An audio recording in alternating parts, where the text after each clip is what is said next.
மாதத்துக்கு ஒரு எக்ஸாம் எழுதிட்டு இருக்கேங்க. அடுத்து யூகேல ஐஎல்ஆர் வாங்குறதுக்காக எழுதக்கூடிய B1 எக்ஸாம் தான் நான் எழுதியிருக்கேன். ஏற்கனவே நான் வந்து தியரி எக்ஸாம் எழுதி பாஸ் பண்ணிட்டேன். இப்போ அடுத்து B1 எக்ஸாமுக்காக தான் போய்கிட்டு இருக்கேன். பிரபு வார எக்ஸாமுக்கு 150 பவுண்ட் கட்டி எனக்கு தோசையும் சுட்டு கூட்டிட்டு போறாரு. நண்டு சிண்டல்லாம் நமக்கு அட்வைஸ் பண்ணுதுங்க. இந்த ஊர்ல உள்ள பிள்ளைங்களுக்குலாம் எக்ஸாமும் கிடையாது, ஒன்றும் கிடையாது. நான் தான் மாசத்துக்கு ஒரு எழுதி தெரியுறேன்.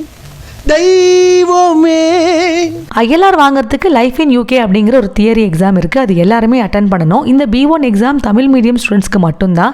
நான் இந்தியாவில் தமிழ் மீடியம் படித்தேன். நீங்க இங்கிலீஷ் மீடியம் படிச்சிருக்கீங்க அப்படின்னா இந்த எக்ஸாம் தேவையில்லை. எக்ஸாம் ஹாலுக்கு போறதுக்கு முன்னாடி ஒரு பபிள் டீயும் குடிச்சாச்சு. இந்த எக்ஸாம் வெறும் 10 நிமிஷம் தாங்க. நம்ம ஒரு சில டாபிக் கொண்டு போனோம், அப்புறம் அவங்க ஒரு சில டாபிக்ல கான்வர்சேஷன்ல பேசுவாங்க, அவ்வளவுதான். அது நமக்கு இன்டர்வியூ எடுத்தவங்க ஒரு வயசான பாட்டி. நான் பேசுற வேகத்தை பார்த்து மெதுவா பேசுமான்னு பயந்துட்டாங்க.